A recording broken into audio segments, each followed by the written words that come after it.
Hi, folks. Bob Mannery here. You're listening to A2D Radio, real sports talk radio for the fans, by the fans, no agenda.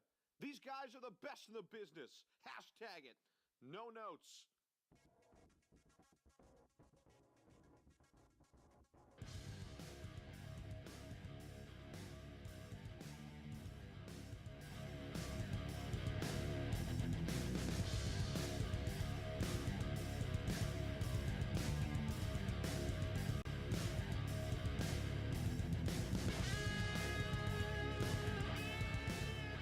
A2D Radio, Sports Hounds, another Monday, another edition.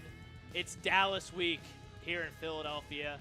Brad Ryer, Frank Vesby producing, brought to you live from the Real Talk Studios in Mount Ephraim, New Jersey. As always, brought to you by Gibson Mayer, LLC, certified accountants. Visit GibsonMayerLLC.com for more information. Brad, it's Dallas week. One thing that us slimy New York fans and Philadelphia fans have in common is that we all hate the Dallas Cowboys. Sunday night, under the lights, at the link, and Brad, the Eagles have no wiggle room. As of Neither do the Cowboys.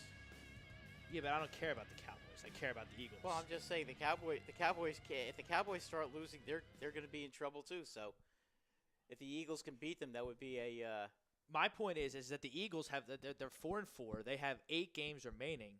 2 of them are against what I would consider unbeatable teams in terms of what the Eagles are bringing to the table so far in 2018. That's the Rams and the Saints. Both those games are on the road.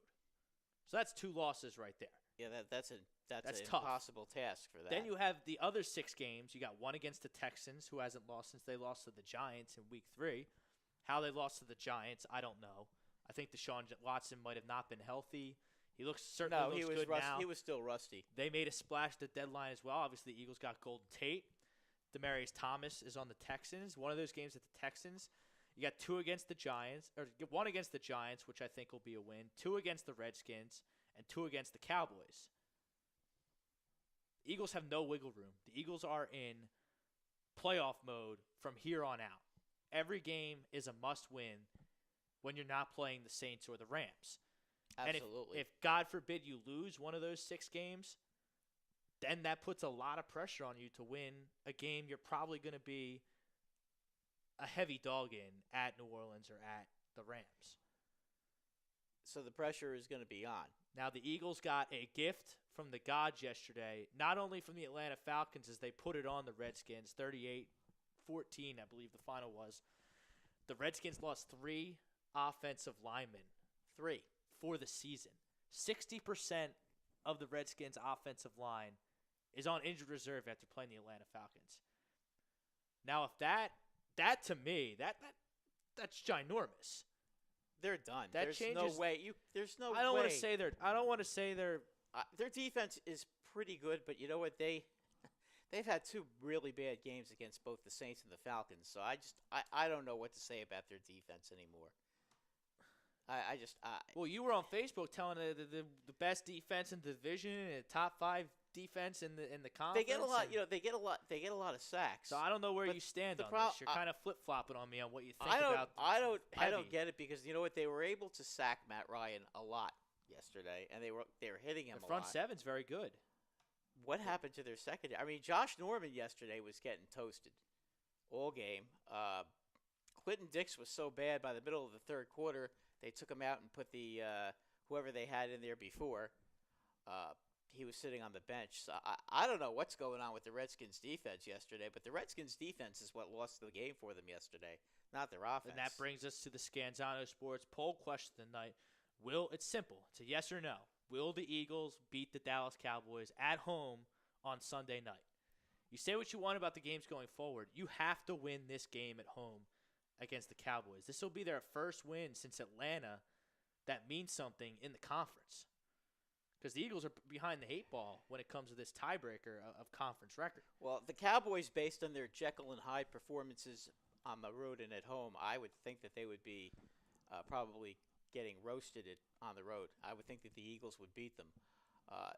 the Cowboys, for whatever reason, play real well at home and they play terribly on the road. I don't expect those trends to not continue. All right, other news that we're going to touch on tonight. We talked about hockey for an hour last week because I was at my wit's end. I lost my patience with the Flyers. They were so bad. I just had to get a whole bunch of stuff off my chest. Tonight, it's the Sixers' turn because I watched the Philadelphia 76ers play the Brooklyn Nets last night, a team that's 3-6, a team that's below average. They're a bottom feeder in the Eastern Conference. They're not going to make the playoffs. No, they're not. In no way should they be even competing with the Philadelphia 76ers, let alone beating the Philadelphia 76ers. Maybe for 3 quarters they can compete, and then they get blown away in the Brad, fourth they quarter. beat the Philadelphia 76ers last night. They beat them by 25 24 points. 24 points. 24 points. Awful. So we're going to get into that probably shortly after we read off some of these comments about the dirty, stinking, rotten Cowboys.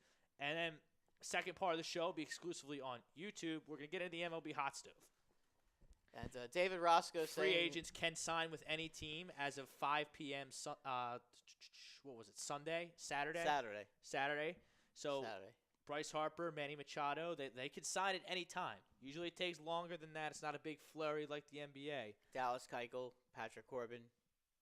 So we're gonna get into what A lot of good ball players this. We're gonna get into year. look at some of the Brantley. top guys, and we're gonna see who fits where, what the Phillies should do, what Brad's Yankees should do. The Is Red Ray Sox, Almuto going to get traded? the Red Sox, all that stuff. That'll be in the second hour.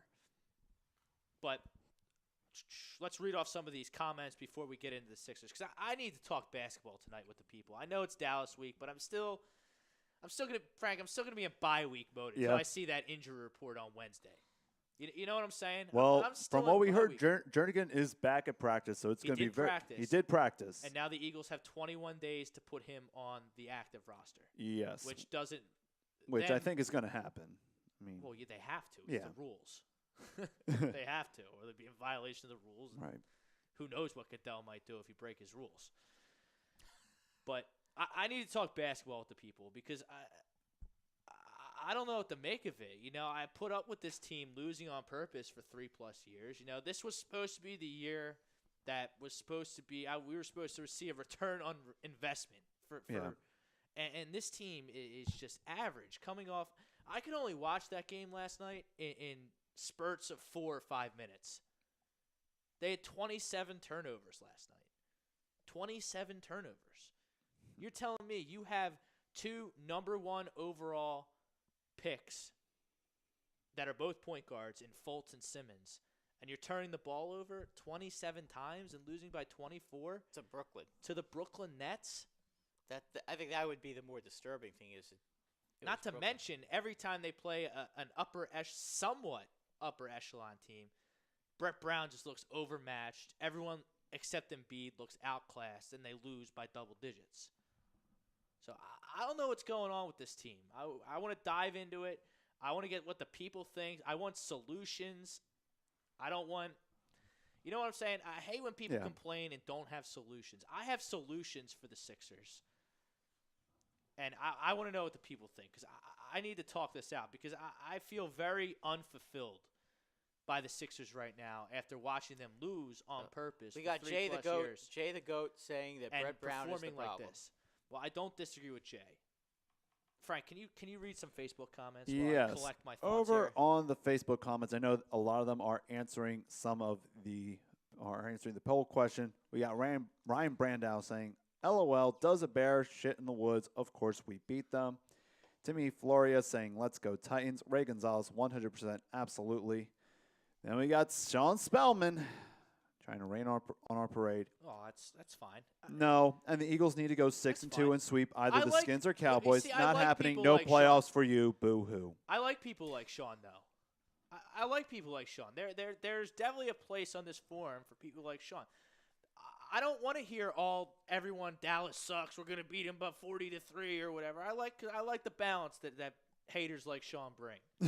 I do. It's dead serious. Yeah. Look, I do a show with hater number 1 for Oh, yeah. Absolutely. almost 4 years now. But I'm not going to sit here and root for the Dallas Cowboys to win the division. well, over the apparently Eagles. Sean I'm sorry, He has Sean. his own Come on, feelings. it's the Sean, Cowboys. can you follow up? Do you hate the Eagles Sean. or the Cowboys more?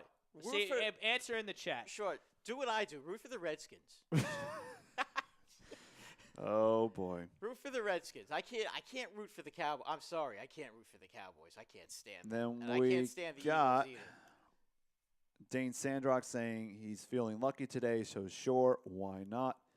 Ray Gonzalez gives his score prediction of 31-17 Eagles. Then we got Dion Brown saying, what's going on, guys? Eagles with smoke those bitches.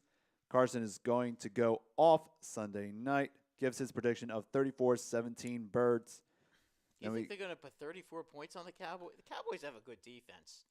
I think you guys are selling them a little short. I will. I mean, I will make a bold prediction for the Eagles. That might be a bit much. In the Eagles' remaining 8 games, they will not be under 30 points.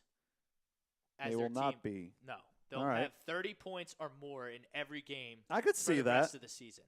I think I can see it with most of those games. Yeah, Now, absolutely. I can see all of them. I mean, I think they'll score 30 against the Rams. Whether- and I think whether they'll 30 against the Saints. Whether the defense and the offensive line want to play ball and let them have a winning record in those games, that remains to be seen. But and people who want to see them run the ball more aren't going to be happy with the final 8 games. I'm predicting like a 65, 35, 70, 30 run pass. You're never gonna beat a good team doing that. Well, that's just what we have. We have Carson, and we have a lot. We have Alshon, we have Golden Tate, we have Ertz, we have Goddard. We have everything in place for Carson to just drop back and pick defenses apart. That's the game you got to play. I mean, and I'm sorry, Corey Clement, I can't watch him run into Jason Kelsey's ass anymore. Josh Adams damn well almost fumbled our season away. And his ass saved the season. The problem is literally. Literally. The problem is you have to run the ball a little bit. Yeah, they're going to run the ball 30, 35% of the time. I mean, I think they need to run the ball at least 20 plays a game. If they don't do that, they become very predictable. And, it's a lot easier to defend a team that's passing. Even with all the Eagles' weapons, it's a lot easier to defend a team that throws the ball all the time. I mean, it just is. Look at the difference in New Orleans with Kamara.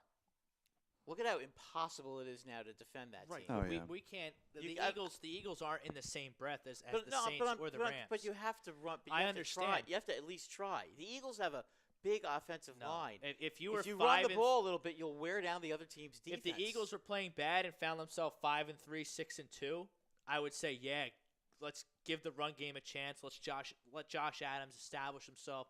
Let's let Smallwood keep chucking away. Clement was you are in playoff mode for the next 2 months. Clement was a really good college player. This is not college, and this I is not the understand Super Bowl. that, but the guy is terrible right now. Maybe he gets healthy over the bye week. I don't know what's wrong with him. I was really looking forward to him really stepping up. I mean, with he was a really good, and he was a very highly rated college player. I don't understand. Running backs are running backs. They should be. They know where the holes are. He's a big, strong guy. I don't get what his problem Corey is. does not know where the holes are this season. That's what I don't understand. What the hell happened? Nobody does. Yeah. Nobody understands. To me, if you told me that Wendell Smallwood was going to take Corey Clement's job, I would have laughed right in your face and told you were nuts. That's what's happened. That's crazy. Wendell Smallwood's the best running back on this team right now with the Ajayi injury. Yep. And, Howie did his best at the trade deadline. I think he made a great addition with Golden Tate, but, you can't make 3-4 trades at the deadline. They were lucky to make one. Yeah. I so, agree. 70-30 split run pass. Carson might throw his way into the MVP race if this team goes 6-2 down the stretch. So it'll be very interesting to see what this team does. People who want to see them run the ball more, I don't think they're going to be liking the game strips in these final 8 games. I just don't think it's going to happen. The run game, unless something happens where, hey, everything's clicking, we're actually playing good run game, then I'd be. Here's the problem. Here's the problem with the Dallas Cowboys. Okay. Yeah. It lines up behind the center and throws the ball 30 times a game. That's the problem with the Dallas Cowboys. Dak Prescott is just not good. He's not. He's not good. The only thing he You has is cannot- Zeke. That's it. Yeah, you cannot trust him to be. I know that they got Amari Cooper. I realize that, Well, and we'll that see should what he can do that for should him. I mean that should help him somewhat. But Dak doesn't have a great arm, and he's not accurate. I mean, no matter who your receivers are, if you don't have a good arm and you're not accurate, I just don't see how that team's not better than the Eagles. They just aren't. Their offensive line is not nearly what it used to be. It's a shell of itself. Now, I know their defense is good, and they're very, very hard to run against, but that feeds right into what Philly does. Philly likes to throw the ball. They like throwing the short pass and opening up the field, spreading it out, and using their the speed of their running back, their receivers to get down the field. I mean, to me, that's a good matchup for the Eagles. Yeah. Now, Deion Brown in the comments, he says, in regards to Corey Clement, he says they have to use Clement the same type of way they use Brian Westbrook. Split him out. He doesn't see too many linebackers staying with him in the slot. That might work. But they've got enough guys to throw to. I mean, this guy. I mean, They've got enough guys to throw to. That's the whole point. Dion, love you, but to put Corey in the same sentence as a player like Brian Westbrook, who's one of the best offensive weapons I've ever seen in Midnight Green.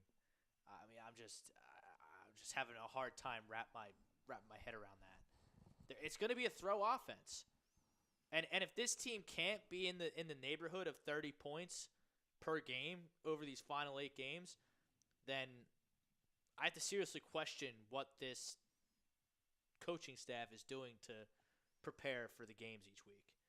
And I've already said a bunch of times this year that I don't understand what Mike Groh, the new offensive coordinator, does to help this team put points on the board. I just don't see it. Well, here's what I'm going to say. I do think the Eagles – and my answer to the poll question is yes, I do think the Eagles win at home on Sunday. Do I think it's going to be easy? No. I think someone put 31-17 in the comments there. That's kind of where I'm at with it. I think the Eagles will be over 30 points. Maybe Cowboys will get 24, 21, something like that. Maybe even up to 27. I don't know what's going on with Jalen Mills. I don't know what's going on with the secondary. Yeah, the secondary definitely worries me going into Sunday. I love the Golden Tate acquisition. Oh, yeah. For people to think that this team's just going to show up after the bye week, flip some type of switch, and just automatically be 6-2, I don't think it's quite going to work like that. I mean, it could happen. I mean, they could be 5-3. If they go 6-2, that means we have obvious losses to the Saints and the Rams. Pretty much. Both on the road. But that means you're going to win both games against Dallas and both games against Washington. Are you guys buying 6-0 for the Eagles in the division? I think 5-1. I could see 5-1 at best, but I would be really impressed if we get 6-0. That's terrible because the Eagles' conference record, which is the next tiebreaker, really suffers if you lose. Wait a minute. Hang on a second. Okay. Remember, the Cowboys lost the game to the Redskins.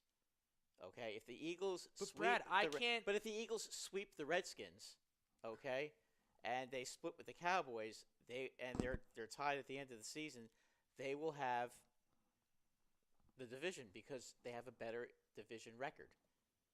So, I mean, that's the key, is if they can win the 2 games against the Redskins, and now that the Redskins are all banged up, I mean, how are the Redskins going to score against the Eagles with no offensive line? I mean, it's going to be like when the Redskins play the Eagles, it's going to be like when the Giants play the Eagles. They're going to have what's his name? The quarterback, Alex Smith, is going to have guys grabbing for his feet as soon as he's on his way going back to throw a pass. I mean, they're not going to be able to protect him. And offensive lines in the NFL, most teams don't have deep offensive lines. That is not a position of depth for anybody in the NFL. That's a tough position to fill. All right, so like I said, I'm still on bye week mode with this Eagles team.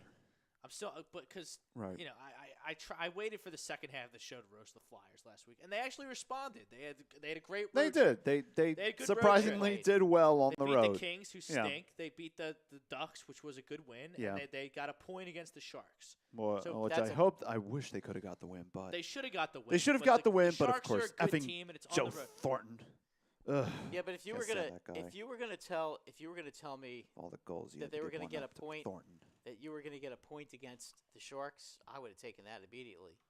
But I gotta talk because I'm just at a loss. I'm really I'm so frustrated. I don't have the energy to like properly blow a gasket on the Sixers. Right.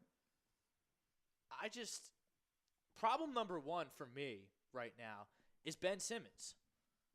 Ben Simmons puts Brett Brown in a huge bind every time out because he's unwilling to shoot a mid-range jumper or, God forbid, a three. And when he drives to the lane and goes to the foul line, he's shooting 62.5% from the line on the season. You gotta develop one of those skills, Yeah, man. exactly. That's not good enough. You're putting the offense in a huge bind by being so one-dimensional offensively. And in terms of Brett Brown, That's not good enough. Brett Brown using Ben Simmons, I don't understand why Ben Simmons has to play point guard.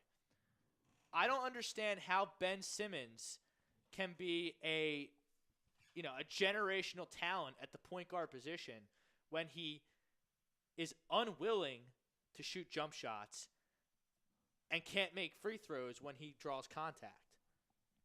It's very hard for me right now to commit to Ben Simmons for max money to Ben Simmons when that's the case with his skill set. Well, you do have 2 years to make that decision right now. And that's fine, that's hopefully totally fair. Right. Hopefully he will develop his game. But I and need to improve talk his to shooting. Sixers. I know it's Dallas week and but I need to talk Sixers tonight. I need to talk out this team's problems, and we got to find solutions because this fan base deserves return on investment based on what they watched for 3+ years of you losing on purpose. And what I've seen this year has not been a return on investment, and I'm really getting frustrated and angry. They didn't get a star in the offseason. Brett Brown said they needed to go get a star.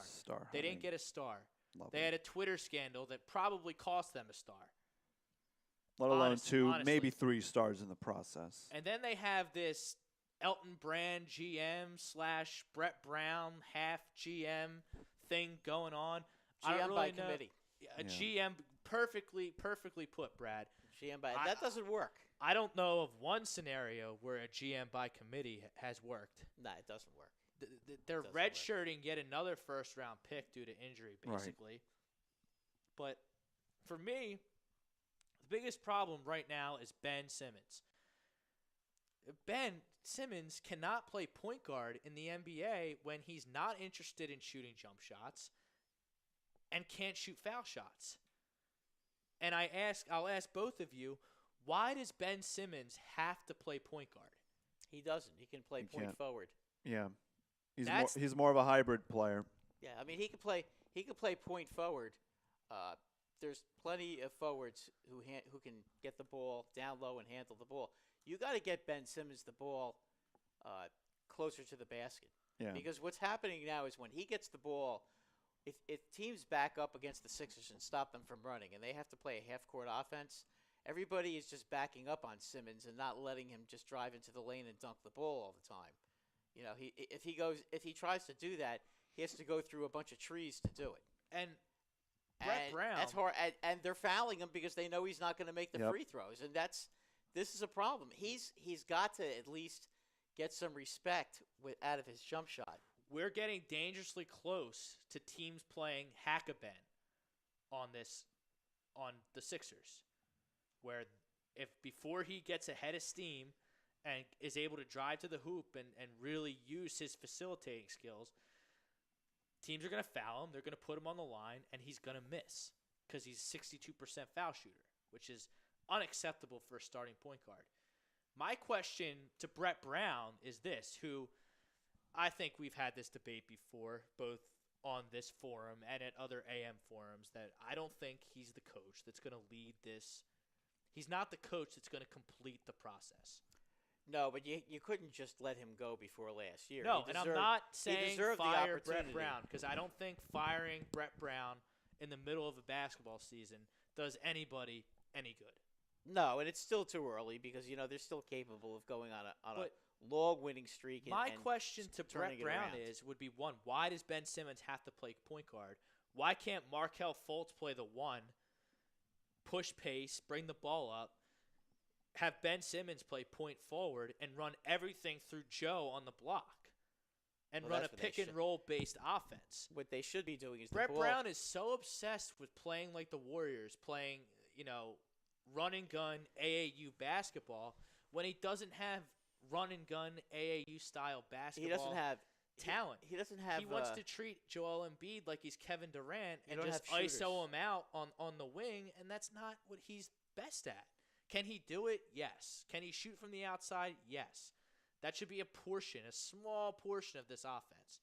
He goes to the line every time he gets the ball on the block. Yeah, and he's impossible to stop, and he's a very good foul shooter. But Excellent. He's what they over should be- 80%. What they from the should be foul line. doing is giving him the ball on the low post. I couldn't agree more. When they are in a half court offense, you give him the ball on the low post. He can wait for the double team, and then Ben Simmons should be darting right to the basket because he's going to have a height advantage on whoever's guarding him, and then he can catch the ball and he can dunk it instead of him dribbling on the outside and wasting time on the clock because they're clogging the middle and not letting him drive to the basket. And by the time they get the ball to Embiid doesn't have that much time on the clock, and he's got to take a quick shot. And as great as he is, and he makes a lot of them, you're putting him in a position where he's not going to succeed, and that not as much as you'd like.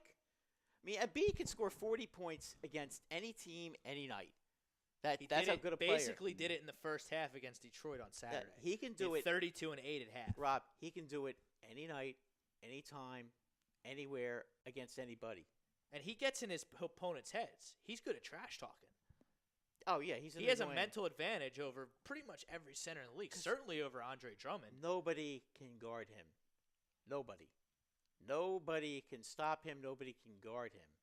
Okay, now he's not going to – if you can keep him far enough away from the basket so he doesn't dunk all the time, then he may have to shoot. But, the guy's a real good shooter. We're not talking about a guy like Shaq who, when he was more than 10 feet away from the basket, was basically useless, okay? This is a guy, he's a lot like Hakeem Olajuwon. I compared him to Hakeem Olajuwon on Facebook. I didn't hear too many people agreeing or disagreeing with me, but I really compare him to He's Hakeem. so special. He's like a combination of Hakeem Olajuwon and Shaq. And Ewing. He's that special of a Because talent. he's Hunter like Ewing Shannon- with the great shot. He shoots like Ewing. He's got the inside game like Shaq, and he's quick on the outside and he's got the speed like Hakeem. And he plays pretty darn good defense. He's not quite defensively like Hakeem is yet, but I mean this is his third year. Yes. Yeah, I mean give him a couple more years and he's going to be you won't be able to go down the lane with him. And Hunter, Hunter wants to know if we're talking about the Eagles or is this basketball. We were talking about the Eagles earlier. I've shifted to the Sixers, but we'll go back to the Eagles and we'll talk some MLB later. I'm just at wit's end with this team, watching this team. I was very upset last night watching the Sixers lose by 25 points, a quarter of 100 points to the Brooklyn Nets, who are just a bottom-feeding Eastern Conference team. A terrible loss. Another thing Brett Brown should do is put Dario Saric. He's got to collect splinters for a while. I would send him home for a month to get his legs back. He should not be in the starting lineup. I would start Amir Johnson next to Embiid and just have him set cross screens for Embiid so he can catch the ball clean on the block. That's all he has to do, and that's something that he can be good at. I can't watch Brett Brown just misuse this personnel anymore. Enough's enough. Ben Simmons doesn't have to play point guard. He doesn't have to. Markelle Fultz can bring the ball up. He's a good point guard. Markelle Fultz could be a good point guard in this league. He can bring the ball up. He can push the pace. Brett Brown's got to do a better job at developing Markelle Fultz because he really hasn't. That's another brings me to my next point, Brad. That's segue. That's another Brett Brown problem. Why is this not happening? I mean, he should be developing this guy. Brett Brown doesn't he's a seem to be talented guy. interested in developing Markelle Fultz. Yeah, see, He that's doesn't not, seem to be it's interested not in doing going- it. it's I don't not- understand it at all. it's not going to work if you don't. I mean, the whole thing, the Simmons thing, though. Simmons has got to start shooting better, and is he capable of doing it? I don't know. Nobody if he's knows capable. because he's unwilling to. Yeah, well, Nobody knows if he can or Is he can't. unwilling or is he unable? That's the question. That's something they have to figure out, and they should not offer Ben Simmons a max contract until they figure that out. Oh, I agree. You can't do that. I can't give a guy $200 million who can't shoot foul shots and can't shoot a mid-range jumper. No, Not at point guard. Because they'll sit back. Even the great point forwards like Gasol and Odom did it for a while. They can very shoot, effectively. They were willing shooters, not necessarily 3-point shooters, but shooters. Gasol could shoot a three, not a lot. He was more of a mid-range shooter, but he had a tremendous inside game. If you have Pau Gasol jacking 10 threes a game, I mean that's a problem. Yeah, no, I agree, but the thing with Gasol is as a center, he doesn't have to play underneath the basket. He can come outside and draw the other center out to guard him, and then you have the middle free. So a guy like Simmons. I'd like to ask Brett Brown, why can't Ben Simmons post up more? Well, that's the other thing I was going to get to. If you're going to have Embiid play on the left side and he's out far from the basket all the time, then why not put Simmons? Why not put Simmons at the low post? Because you can work the two. You can have Embiid.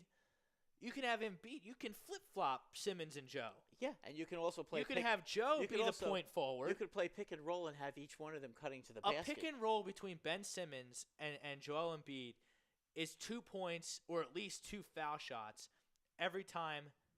Yeah, because they're going to be playing above the rim almost every time. Right. How many teams could guard that? You can flip-flop and throw a little wrinkle in once they get tired of getting beat by Joe on the block. Then you run Joe at point forward, and you post up Ben. That's exactly right. And run right. the two-man game that way. Ben Simmons is 6'10".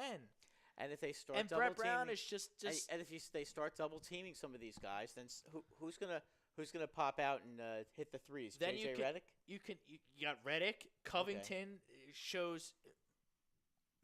Robert Covington is what he is. He's not worth what they paid him, but he definitely has a skill set. But he can shoot. He definitely threes. has a skill set in this league, and he's really good at catching and shooting. So if you get you get everything collapsing down to the block because your two best players are nearly 7. One is over 7 feet tall, and Ben Simmons is almost 7 feet tall. You can kick it to Redick. You can kick it to Fultz. You can kick it. If Sarge ever figures out how to shoot again, you can kick it to them. And then that's when you can really bury a team with threes. Which they're very capable of. You're not going to run down the court and just play like the Warriors and just jack up a bunch of threes and win games. You're not going to win. They don't have the guys to do that. Like they have to figure out. He cannot play iso ball on the wing every time like Kevin Durant does and get 2. But you also don't want Joe shooting a lot of threes. You want him, for the most part, you want him near the basket. Because if you get him within 10 feet of the basket, he is completely unstoppable. Completely. If he can't get to the basket to dunk the ball, he's gonna hit. He's got soft hands. He's got that nice soft little shot. I mean, that's what they should be doing. He should be playing low post on almost every occasion. If he's not, then you put Simmons there. But it's got to be one or the other. I mean, and that could change the offense a little bit. I mean, he needs to just mix it up a little bit. He's basically, they're looking the same on almost every possession, and he's got to mix it up a little more. And I think it's funny because leading up to the draft between Simmons and Ingram, Larry Brown, coaching legend. Now, I've never been really a Larry Brown. He took the Sixers to the finals that one year with a whole bunch, Allen Iverson and a whole bunch of nothing. So, I mean, kudos to him for that. Excellent college coach. Never was the biggest Larry Brown fan. He said he didn't see Ben Simmons as a point guard in the NBA, and everyone kind of laughed at him. Oh, that old guy, he's too old-fashioned to have a 6'10 guy bring up the ball. He would think that. Well, and I kind of laughed too. I'm guilty of it. I hear that this kid's a prodigy, 6'10 prodigy, next Magic Johnson. Why would you not put him at point guard? But you know, kind of his shooting is killing him right now. As we peel back the onion here, you know, Larry Brown looks like he might have been right. And it's up to Brett Brown to adapt. Put Ben Simmons at point forward, please. Or you need Elton Brand to start earning his paycheck and get me another star. Now, there's a point guard in Charlotte by the name of Kemba Walker. He's in a contract year. I think he would be perfect. I think a triumvirate of Kemba Walker, Joel Embiid, and Ben Simmons would cause a lot of problems. And I would be willing to trade Fultz, Saric, and however many first-round picks they want to get that deal done. Or you could try to get Butler, but it seems like everybody's trying to get I Butler. don't want Butler. I think Kemba Walker gives you more. Well, Kemba Walker is also Kemba Walker fits more into the plan that I've laid out. he's also more of a team player. I'm not so sure about Butler. Butler seems to I don't know what he is. He's off the reservation. Yeah, he doesn't seem to be the kind of guy everybody seems to like. He seems to be He's refusing to play back-to-backs. Yeah, he seems to Hates be his a coach. cancer. I don't know what his deal is. But if you have Kemba Walker pushing the ball up the floor, Ben Simmons at point forward, and Embiid, everything running through Embiid on the low block. Kemba Walker on your team. Kemba Walker would be lights out, and he'd be a perfect fit. Then you'll have Zaire Smith when he's healthy. Frank, what's the latest on him? Can you look it up? Zaire Smith. Is he gonna Christmas time, something like that? Or Also, maybe he's done for the year. I'm not sure. Keep in was. mind, you'll also save Ben Simmons' legs a little bit because if he's not taking the ball up the court all the time, yeah, I don't care. He's not going to be. I don't care. But he's not going to be as tired. Let's see. I don't Jones care fracture, 5th metatarsal, yada yada But yada. trading Fultz, Saric, and a see. first-round pick, maybe 2 first-round picks for Kemba Walker, that gives you 3 That might be bona fides. That might be too much, though. It's not. Kemba Walker, I think he's that Better good. re-sign him, though. Well, the Sixers have nothing but money. Okay. I mean, I know they do, and I would think that he would probably want to play here. A lot of guys should want to play here. I would think he would want to play here. But then you see what I'm saying? You have Kemba Walker pushing pace as the 1. You have It's around Christmas for us. Simmons at point forward. And then Embiid, everything running through Embiid. Then you still have Amir Johnson. You still have Muscala, who's actually been a pleasant surprise coming in this season.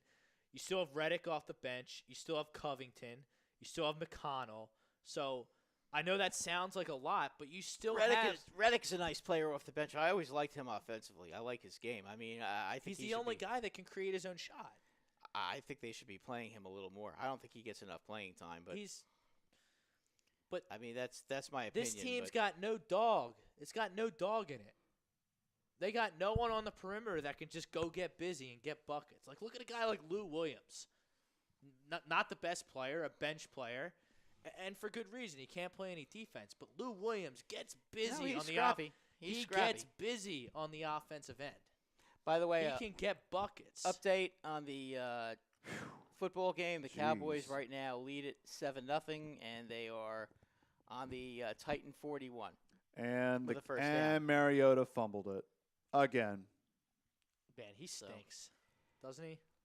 Wow. As I said, the Cowboys at home seem to be a very good team. Hunter Shannon wants to know, we talking about the Eagles today, or is it basketball? I'm talking about everything, man. I'm still in bye week mode on the We're Eagles. the sports hounds. Well, they're the sports hounds. I'm just the producer. We could go We're the back. sports hounds. He's just Frank. We could go back. We could go back and talk more Eagles. I mean, look, Frank, you are a hound. But I gotta tell you, something though. But I don't want to talk about. I'm still in bye week mode of the Eagles. Right. I need to talk about the Sixers because I'm upset.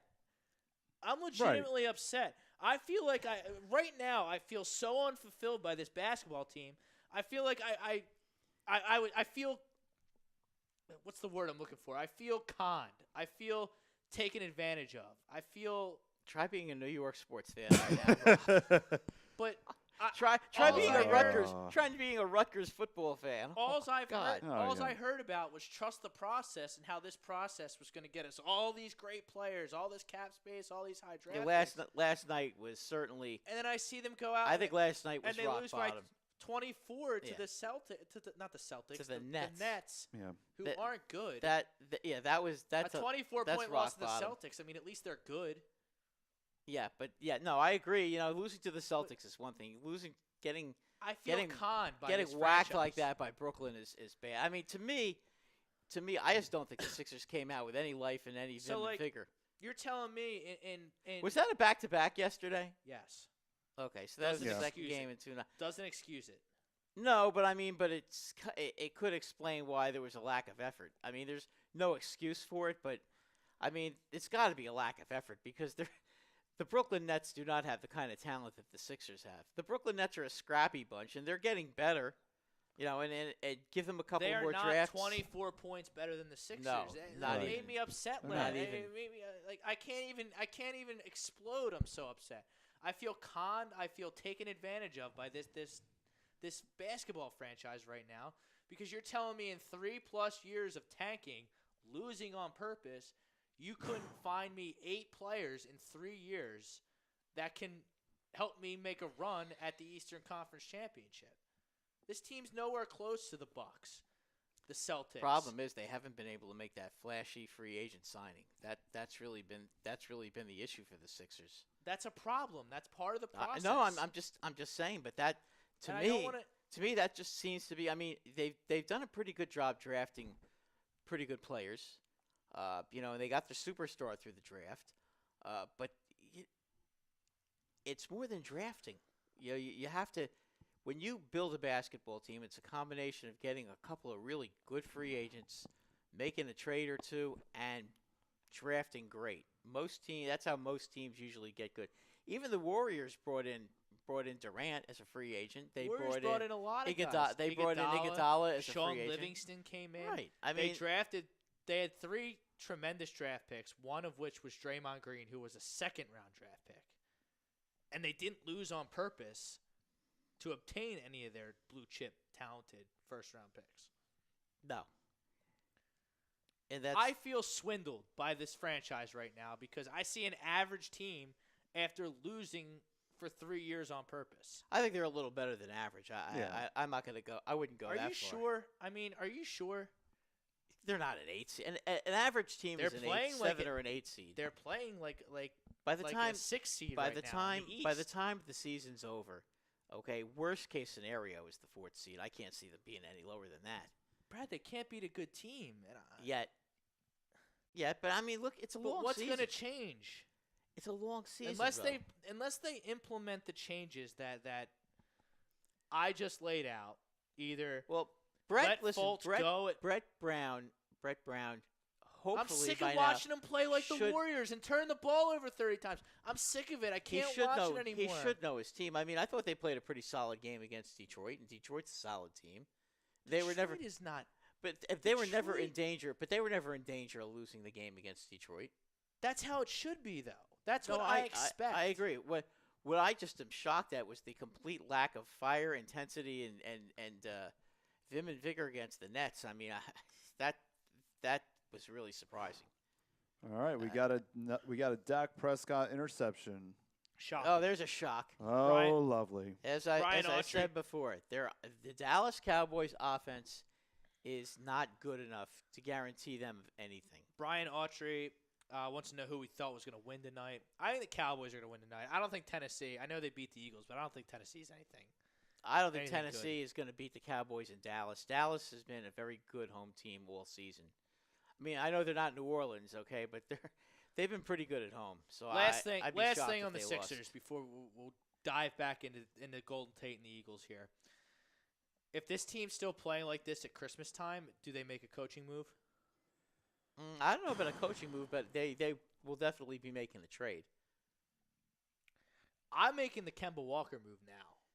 Yeah, but is Charlotte ready to blow up their season right now? It's a little early. You can't expect Charlotte to do that, to give up with their fans this early. But boy, Kemba Walker. No, bringing the I ball understand up on that, this but you have to- team with Simmons But you as have the to, point forward. but you have to look at, but you and have then to the look at, the whole thing going through. but you have to Embiid. look at them though, at their team with their team and their fans, and if they're going to do that with their fans, they have to be able to sell. They have to be able to sell tickets too, and getting rid of Walker in early November is probably not something that's likely to happen. I could see maybe around Christmas time when it becomes painfully apparent that Look, they're not going anywhere and Kemba Walker is going to leave. Look, Then it becomes a question of, okay, we know we're going to trade him, and then the fans will be a little bit more accepting. But I don't think you could do it this early, though, Rob. I mean, I'm sure the Sixers would like to, but I don't think they could do it this early. why can't you blow them away with an offer to get it done now? Well, you could try. I don't want to wait anymore. My patience is over with the process. The process needs to be You could done. try. And I'd be on the phone with Charlotte every day. Every freaking day. Maybe they are. I mean, the problem is with Charlotte, though. I mean, don't you think there are other teams that are going to be on the phone with them too? Mainly the New York Knickerbockers, the Brooklyn Nets. The kid is from New York. I mean, I'm sure he would love to play in Madison Square Garden or in the Barclays Center, play his home games there too. I mean, I'm sure he'd love to come here too and play with Joel Embiid. Who wouldn't? All I'm saying is though, the Sixers are not the only team that's going to be embroiled in this situation with Walker. You know, I mean, a lot of teams have their eye on him. He's a target for probably 2/3 of the NBA. But I think that you're right about that because he's a good player. He's in a contract. He's in a contract here. Right, and Charlotte. Listen, we know Charlotte is going to fall apart at some point this season, but you have to wait until the writing is on the wall. I mean, they will. I guarantee you, by the trade deadline, he'll be gone. Okay, but I mean, to ask Charlotte to trade him now might be asking a bit too much. That's all I'm saying. You know, I'm not. I can't sit here and tell you, oh, they should trade him now. If I was a Charlotte Hornet fan and they traded him now, I'd be pissed. I'd be wanting them to wait as long as they can and try to get as big a haul as I can. I'm just telling you. I'm giving you the other side of the right. The coin, Hornets Rob. are 5-5 right now. They're currently the 6th seed in the Eastern Conference. Okay, so right now Did they're you probably realize not that going the to do that. Sixers are 6-0 at home and 0-5 on the road? They haven't won a road game yet? They have not won a road. I did not, and they're 0-3 in the division. This is just... Well, they haven't played the Knicks yet, so they'll get some. They'll get some wins. Don't worry, Rob. Listen, it's a long season. I watched some of the Knicks when they some of their highlights. They play hard, but they play They're not hard. good. They don't have You're right. They're they don't not have good. the talent.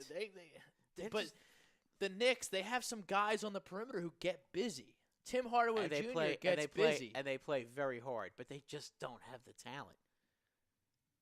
I mean, They you have have to. Is Fizdale a better coach than Brett Brown? I think Fizdale's a way better coach than Brett Brown, honestly, and I think the players love Fizdale, and I think he's highly respected NBA coach. But how am I supposed how am I supposed to react to that as a fan who's suffered through this process for the past 3 years? Well, I think 4 years. I don't think you can turn off the lights and give it up. You yet. understand why I'm frustrated and upset right now, though, right? I'm a Giant fan. I understand frustrated and upset. Trust me. That's the one thing I can definitely understand. So I was expecting to compete to make a playoff spot this year. To me, and instead I'm competing for the first round pick again. But I get. Is this a Brett Brown problem with the Sixers? Frank, what do you think?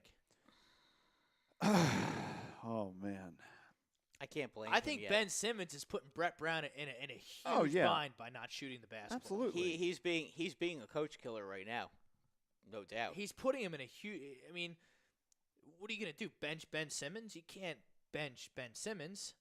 Right. Maybe you can't we're bench at that. him. Maybe we're at that point where he needs to get benched. Or maybe you have to make a reasonable lineup change. I mean, Sarge. Do you like that idea of him playing the point forward? I like him as the point forward. I just don't. Fultz bring the ball up. Oh yeah, absolutely. And I think every Philadelphia Sixers fan across the country would agree that this offense should run through Joel Embiid on the block. You start JJ over Dario, make Dario the 6. I mean, I'd put Amir Johnson in at the 4. Right. I like Redick off the bench. And Covington Covington has to start because of his athleticism and his defense. Even though as much as the majority of the fan base can't stand the guy, well, he's just you have to play Rocco here and there. But the thing with Rocco is, well, it was against the Clippers when they had that bad third quarter and blew that big lead. Yeah. I think it was last Wednesday. Yeah, last Wednesday. Like, Covington went off. Oh, yeah. And everyone blows up Facebook like, oh, Covington, I told you. Oh, Rocco. Did you? They've been touting Robert Covington for a long time. Oh, yeah. You see how much money Robert Covington makes, right? Yeah. Like, we're paying him to produce like that.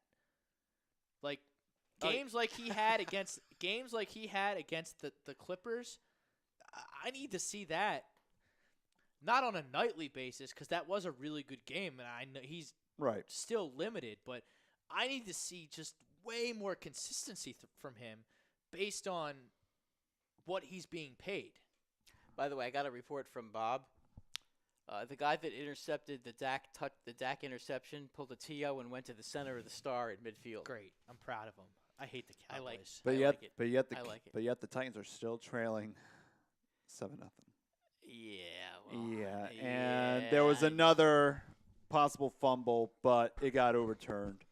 So almost three fumbles in their first 3 possessions, and So what is the score? I'm sorry. it is 7-0 in 7-0 favor of the Star. Cowboys. 7-0 Dallas. Okay. And I fully expect Dallas to win this game by double digits. I don't think Tennessee's that good at all. Yeah. No, they're not, especially But- on the road.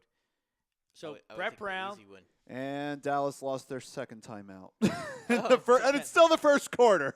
You Great. gotta Who's you know, coaching? I Who's do coaching, love Andy the I Reid? do love the incompetence of the Cowboys. Oh though, yeah. well, because Jason Garrett is horrible. he's been horrible for years, but he's an ass kisser. That's why he's still the coach Yeah, of he the needs his, Cowboys. but Jerry needs his puppet. Oh. Exactly. Did you see the thing that Stephen A. did over when he did a first take? He was talking about like Cowboys fan problems. He started ripping on the Cowboys. That's the only thing that I like about Stephen A. is that he rips the Cowboys Oh, yeah. Oh, he hates the Cowboys more than any other national Oh yeah. pundit, analyst, Well, that's because announcer, That's whatever. he can't stand Skip But Bayless. like they did Can they had the anybody? first take at No, I'm just saying Monday he, Night Football, he it was really great. can't stand Oh, yeah. Skip Bayless though. It's but pretty. yeah, it's usually when pretty Stephen good. A. Smith comes on the TV, I look for something else to watch. yeah. I kind of like him though. I mean, I like the fact that he speaks his mind. And Max Kellerman, I mean, Well, he's okay. I mean, He's I okay. guess. But yeah. to wrap Yeah. up my Sixers frustration, I need to see Ben more at a point forward position. I need to see the offense going through Embiid on the block. I need to see Dario on the bench. I need to see more effort by this team. Oh yeah. Especially defensively. Defense is not a talent, it's a hustle. Okay? Defense is all hustle. If you play hard defensively, okay, if you make teams pay for going down the lane, you know what? That adds up to winning the game. If you can create turnovers by playing good defense, it leads to easy baskets. Then Ben Simmons is going to be jamming the ball, and then you won't have to worry about the Sixers having to set up at a half-court offense and seeing all this stuff. They've got to play better defense, kind of like the other tenants in their building, who will be nameless because we talked about them for over an hour last week. Well, we talked about and the it was- Sixers for the better part of this hour. Oh, maybe, yeah. maybe they'll respond. Yeah. They have what I consider a measuring stick game against the Indiana Pacers on Wednesday. Oh yeah. That's Pacers definitely are- going to be one Pacers of are a those solid team. potential Miles They're Turner, playing there? matchups. Miles Turner, good question. Because apparently, if they're on the road, they have no chance. I So it believe seems. it is a. I think it's a home game. I think it's home. Okay, then they'll win. No problem. Nope, it's an away game. No, they're going to lose. It's a loss. Yeah, there we it's a go. loss. Yeah. But you know, Yeah. Yeah. the Pacers are a worthy opponent. Oladipo is really developed. Darren Collison is You guys good. understand my point Tyreek about playing Evans. defense, right? Domantas Sabonis having a. You do understand my Decent point year. about playing defense. What a value! What about a value moving- pick in fantasy, Domantas Sabonis, Frank. Incredible value pick. You have to move your feet and you have to play hard. I mean, that's really what defense is all about. And that's why a lot of times you see good teams in the fourth quarter pick up the defensive intensity, and that's why a good team will run a bad team out of the building in the fourth quarter. But a bad team should never be able to pick up the defensive intensity and Yeah. run a good team out. That's just inexcusable. I don't care if it's on the road or at home. That shouldn't happen. Ben Simmons doesn't have to play point guard, Brett. No, that's the other. He doesn't issue. have to play point guard. I don't see him as the generational next big thing at the point guard position. I just don't see it with the guy. Well, How can you again, be- Again, you're How can you be a max contract point guard if you can't shoot a jump shot and you can't shoot free throws? okay. You're 11 games into the season. But Okay. I need dividends. I suffered as a fan for 3 years, not just of bad basketball, but knowing going into the season that, hey, we're going to lose as many games as possible this season. We're going to try to. We're going to play players like Dwayne Dedman, and I can't even think of some of the other trash they trotted out there. over the past 3 seasons. But don't worry, we got you. I feel swindled right now by this organization, and I don't have confidence. Brett Brown, I don't know if I blame Ben Simmons or Brett Brown more for this slow start. Ben Simmons is totally. You have to hold Ben Simmons accountable. I just did for an hour. No, I'm just saying. But Brett Brown isn't the one that can't shoot. Ben Simmons has to be willing and ready to go out there and start shooting the ball. You know my philosophy on professional sports. Players make schemes look good. Players make coaches look good. Players can also get coaches fired. Bill Belichick is a 500 coach without Tom Brady. Yeah, maybe. He is. It's a fact. That's documented, so I can't argue that. It's a fact. I can't argue that. I bet you if we looked up Mike Holmgren's record without Brett Favre, I bet you'd be a losing record. You're right. He never did anything in Seattle. I know it's a different sport, but everyone wants to say Phil Jackson's the best coach of all time. Like, Phil Jackson is not the best coach of all time. Phil Jackson had two of the greatest talented teams. He went from Michael and Scotty to Kobe and Shaq. With all due respect to the coaching profession, you still have to win. How hard is that? It's not that hard. It's not that hard. Basically, the one thing that he did, and he did very well, is these guys respected him, and that you have to give Jackson credit for. Now, what he did with the Knicks as a GM, I still just don't understand. I still cannot understand. He went to the Knicks and looked around, and Scotty and Michael. He came to the Knicks. He came to the Knicks to cash a paycheck, and that's pretty much right, because he did what Gruden's trying to do in Oakland. He wanted to prove that he's the smartest guy ever and wanted to just do it his way and was going to be stubborn and not listen to anybody. You can do that in basketball. You can't do that in football. You can't just tank a team in football. It's too hard to build a football team. Well, I think my social media posts indicate how I feel about. Yes, I know you're not a big fan of John Gruden. I think John Gruden. He is a hack of a used car. Oh yeah. What he's doing to the city of Oakland is beyond disgusting. I mean, remember this team. He's building this team to be good in Vegas. So poor Oakland has to sit there and watch this trash. He's conned Mark Davis into giving him the longest leash possible because the way he's doing it, if he goes in year 4 and Mark Davis goes to him and says, "Yo, John, what's going on? We're not winning any games. We're still 5-11. What's going on?" Well, I haven't even made all the picks from the Khalil Mack trade yet. You got to wait till that, and then you got to wait. So you have to wait for these guys to develop. God forbid. Gruden's made it so he can't be held accountable for any of these trades and moves that he's making right now for at least 4 years until year 6 or 7 of. Well, not all the draft picks are going to be this season. Yeah. Right. Some of them are next season. Some of them are 2020. Well, let me ask you a question. Let me ask you a question. He's contrived. I'm curious. The easiest excuse ever to where he can't be held accountable for anything until year 7 of his 10-year contract. Let me ask you a question. And he gets $100 million regardless. Do you think Gruden would try to make a trade? Say the Giants get the first pick in the draft. Do you think Gruden would try to trade up and give up a couple of picks for that first pick? To get who? No, because I don't think there's a quarterback this year that's gonna. Other than Herbert, but there's just nothing wow-worthy about this. But they've already got a quarterback who they're paying a lot of money to. They can't just let him go. Derek Carr is terrible. I know, but they've already got all that money into him. They can't. It's just funny how him. Gruden does the QB camp, and Derek Carr looked like a promising quarterback before Gruden got a hold of him. Oh yeah. But Gruden's like this supposedly this QB whisperer with the Gruden QB camp, acting like a cartoon character on Monday Night Football. Totally conned Mark Davis into giving him $100 million, where he can't be held accountable for anything until year 6 or 7 of the contract. What a hack! Yep. Yeah, it's just what a hack! And what a disgrace to be able to screw over the city They make of the Oakland. Giants look smart.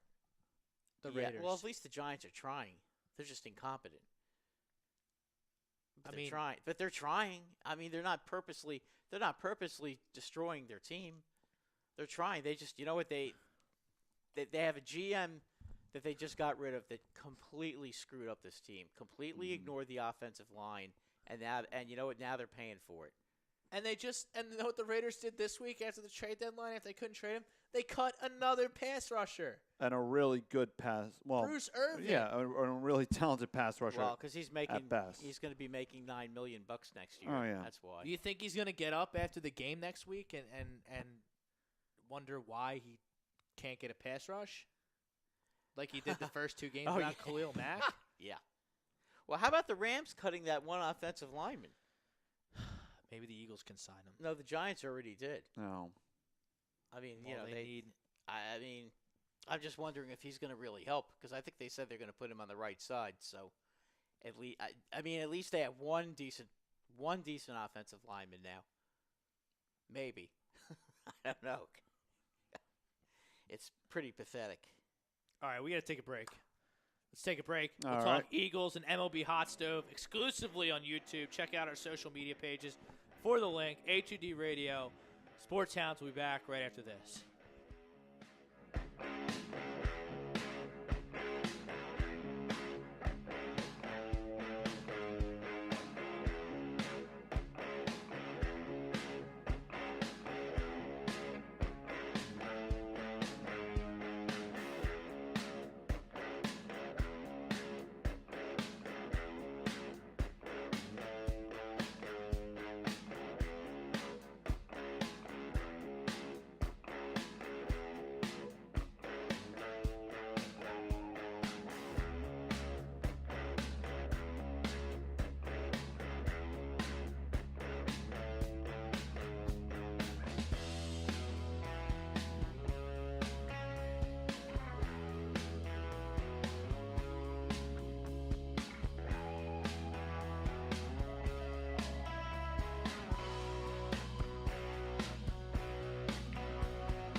Hi, folks. Bob Mannery here. You're listening to A2D Radio, real sports talk radio for the fans, by the fans, no agenda. These guys are the best in the business. Hashtag it. No notes.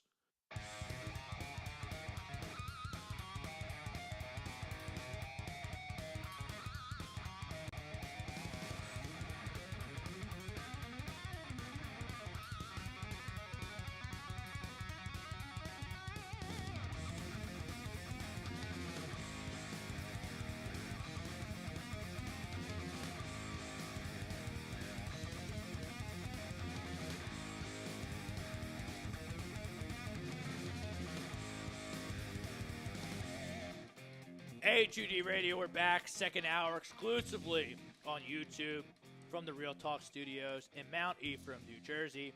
This is the Sports Hounds. Brad Ryer, Frank Vesby producing. I feel better after the first half of the show. I got a lot off my chest about the Sixers. And I did it in a controlled, calm manner. Very calm. Very controlled. Cool. I'm not cursing. I'm not Calm. cursing. I'm not cursing Collected. on the show anymore. I've made a resolution. I'm not cursing. Frank, we're going to make the swear jar. All right. Every time I curse, I put a buck in the jar. Okay. Oh, And it's your job to hold me accountable. Okay. And then at the end of the year or something, I don't know, we'll buy pizza and soda. There you go. We'll figure out something You'll to be do with buying the more money. than pizza. You'll be buying filet mignon. Probably. Ooh, so we're gonna see AM radio Brinkman. That's correct. Ooh, this is gonna be fun. That's correct. AM We are rate. going to see FCC regulated. Woo! Even though I am under no obligation to do so, not going to curse anymore. I can't do it. I can't. YouTube, take a note. Okay. Hold him accountable as well in case if I miscount. Absolutely. We're going to make the swear jar. And we put $1 for every curse word.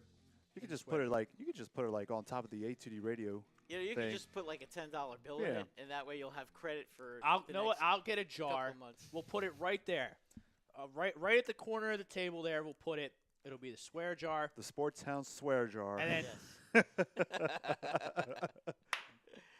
like, Oh, boy. instantly, when I curse, you make me put, Yep. like, you stop the show. And Literally stop the show. you put $1. Oh, in this way. jeez. No more swearing. No Boy. more swearing. What the first time you see if the Eagles lose to the Cowboys, you're going to see that Oh yeah. full by the It'll be end. overflowing. Yeah. No, Yeah. that's why. See, that'd be a nice thing to do in the state. A station-wide swear jar. Well, gee, I mean, I'm Yeah. not even the worst offender when it comes to swearing on the air. No, Not even by close. far. Not even close. Yeah. You may once in a while you may slip as So as do I, but that's not a regular. But when it comes to thing is- Facebook comments, though, But with me, oh, I'm pretty bad. if when it we comes have to Facebook. quote a Facebook comment, does that count in the swear jar? no. All right. No. So because we're quoting, right? Yes. All right. Good. We need to establish some rules here. I could go broke the way I behave on Facebook. So. But Oh, with yeah. me, though, it comes in bunches. Yeah. Like, Yes. I'll be fine, I'll be fine, I'll be fine. Then someone will say something. I'll just be gone. Oh yeah. I'll be gone. Well, listen, the Giants didn't play this week, so there's no reason for me to be swearing. And I actually got to see a 3-game win streak by the New York Rangers and a 2-game win streak for the New York Knickerbockers. There so you go. there's just not a lot to swear at these days. I mean, I don't know when it's going to ever happen that you're going to see 2 New York teams get 5 wins in the same week. 'Cause it may not happen again for the rest of the winter. But it No, actually not did during happen. baseball, unless it's baseball season. I don't think you get Well, a yeah, prayer. baseball Yeah. season maybe, but That's actually pretty sad because you got more teams than anybody. I'm not talking. I don't count the Nets. 2 hockey. I don't talk about the Well, Nets. they're New York teams. Yeah, but Yeah. I don't root for them. Well, you're giving incomplete. You're giving I'm incomplete talking about instructions. the Knicks, the Rangers. I'm talking about the Knicks and the Rangers. For those 2 teams to actually win 5 games in a week, that's beyond. It's a miracle. All right, Yes. let's reset it here a little And you bit. can add Frank, the what Giants is and the what Jets is the to score? that. What is the score of the Monday Night Football Well, game? right now it is 7-7, 7-7. about 6.5 minutes left in the second quarter. Okay, so Cowboys can't almost beat halftime. the freaking Titans at home. Yeah. Oh, boy, I hope they lose. I am. They can't lose by enough. We'll go to the Scanzano Sports poll question of the night. Are the Eagles going to beat the Dallas Cowboys? Very Yes. simple question. Yes. Yes, they will. Mine is a yes. I am going to go with a 31-24 victory for the Eagles. I'm going to Again, say, this is a loose prediction. I'm going to because say 21-7 Eagles. I think they're 21-7. gonna You think the shut Eagles? them Oh, down. man. 21-7. Wow. I think it's going to be a defensive Well, see, game. I kind The of weather's going to be crappy. It could be cold. Could be windy. I see a low scoring game. But the Eagles, as always, will find a way to get to the end zone. And Dak will get to the end zone once, and then that'll be the end of that. And then Howie Houdini strikes again this week. Howie the pimp. Adds Golden Tate for a third-round pick. Yeah. Not bad. I mean, Not bad. I think anybody who voiced disdain over this move is just overthinking it or going out of Oh, their yeah. way to be a hater. Absolutely. I don't see how any defense on this team's schedule in the last 8 games keeps the Eagles under 30 points. Maybe the Rams. Okay, we got Bryce Blackwell. He likes the Eagles 42-28. You think it's going to be that high scoring? I don't know. It might be. If I had to guess, I would go. You think the Cowboys are going to put 28 points up against that Eagle defense in Philadelphia? And I think the weather's probably going to be pretty crappy, too. I mean, the weather right now, it's projected to be 48 degrees around kickoff. And will it be windy? It'll be 8-mile-an-hour winds, so your usual normal wind.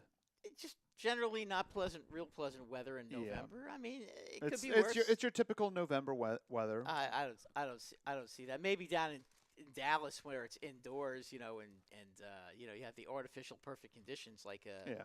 because God forbid any of those sissy boys can The get Eagles their, have to win this game. their jerseys dirty. They have to win this game. They have to push to 5-4 because then Yeah. you got the Saints after that, if I'm not mistaken. A very tough game at the Saints, At the which Saints. which got flexed, by the way, To 425. 425. Hopefully As it that should. didn't. Hopefully that didn't affect anyone's travel plans. Hope not. Well, I wasn't going to the game anyways, but Some people are. Frank. Yeah. Eagles Nation travels well. they do. Look out for everyone. they're gonna Frank, they're not just going yourself. to they're gonna have a real tough time That's in New It's- Orleans. That's Yeah, it's they are just. I don't want to say it's an unwinnable game because you still have Carson and a really good offense, so you could win a shootout if Anything- the defense makes a couple plays. Anything is possible, but But that's God, that's darn near. That's a darn near unwinnable game at New Orleans. the way they're playing At the home. Rams is a darn near unwinnable game. So you got to take care of business against a team you should beat, a team Right. I think that they're better than in the Dallas Cowboys. So I'm in like that 31-24 range with, maybe Dallas getting a late touchdown to make it. Frank, could you check the stats and see if Amari Cooper has done anything tonight? He has a touchdown. He has a touchdown. He has a touchdown. He has a Okay. touchdown. He finally got a touchdown. But Okay. I agree with Bryce Blackwell here, 42-28. I'm expecting the Eagles to Okay. score some Bryce points. thinks 28 because of their secondary. Okay. I mean, maybe Especially if Mills doesn't play. Jalen Mills, severe foot sprain in the Jacksonville Yeah, game. that's, Yeah. I forgot that. I forgot he got hurt in that Sidney game. Jones, we don't know. I'm really interested to see what the injury report looks like and who's probable, who's questionable. You got to think Lane Johnson's going to be out, right? Yeah, with the MCL sprain. Yeah, but again, the Cowboys' offensive line is nowhere near what it's been the last few years. It's not even close anymore. I know, but am I gonna get all pro Brandon Graham, or am I gonna get the Brandon Graham that I've seen? I think the second half of the season, I think this team is going to come out energized, and I think they're going to blow out Dallas. I think you're going to see their best effort of the season this Sunday night. What was your score? I think it's going to be 21-7. I think it's going to be maybe 21-10. It's going to be a low-scoring game. I think the Eagles I just think they're going to keep the Cowboys totally in check. I mean, the Cowboys basically were held completely in check by the Redskins for almost that whole game in Washington. If the Redskins can do it, why can't the Eagles do it? I hate the Cowboys. Doesn't everybody? Yeah. I hate them. I can't stomach a loss to that team. It makes me sick. Yeah, I can't stand seeing that team win. I can't stand Jerry Jones. He's And just, you may be right about that man. swear jar. That man makes my stomach hurt. Looking at him makes me so uncomfortable because he just makes me so sick. Because he's so damn smug. For a guy who hasn't won at diddly squat in 20 years. Yeah. He's just a little too smug. I mean, Jerry, one playoff win since 1996. Come on now, for crying out loud, that's pathetic. They beat the Lions. Yeah. The Lions. When was the last time the Lions Ooh. won? In the 50s? The last time the Lions had a playoff win. Jeez. No, I mean a championship. Yeah, the 50s. The 50s. 1957, I believe. They lost. No, I think in 57 the Giants won. In 58 they lost to the Colts. Because I know the Browns last won a title 65. in 64. 64. Okay. And then the Cardinals last won a title in since the 20s. Are the Eagles going to be able to block Dallas' pretty good pass rush? Yes, they do. Are the Eagles going to be able to handle that without Lane Johnson? I think that Carson Wentz is mobile, and he will avoid the pass rush, and he will be able to throw the ball down the field and do what he does. All right, I think they'll be able to get in the end zone, and I think they will score enough. All right, to the beat Lions' Cowboys. last championship was in 1957. It was 57. It was okay. 57. So I guess the Giants won in 56, and the Colt game was in 58, right? Yep. Okay. Yeah, they beat the Cleveland Browns 59-14 in the 1957 championship I game. think that was Jim Brown's rookie year, I Um, believe. let's see. Yep, Jim Brown's rookie year. Yep, it's still, as far as I'm concerned, the best running back I've ever seen. Mm-hmm. He does things he did things back in the 50s and 60s that guys are just starting to do now. Like jumping over tacklers and stuff like that. Jim Brown used to do that. He was a vaulter. So if you tried to tackle him, he just jumped right over. Guys that try to go in with the shoulder, he would hurdle over them. All right, so we got Or an he'd get the stiff update arm. with the Tennessee Titans just scored a touchdown. It is now 14-7 in favor of the Titans. Oh no! Who scored? Oh no! The Cowboys are losing? No. No, that's too bad. I just can't believe they're losing. Who scored, Frank? Marcus Mariota passed it to Deion Lewis for 18 yards for a touchdown. Oh no. Fantasy. Well, Oh no.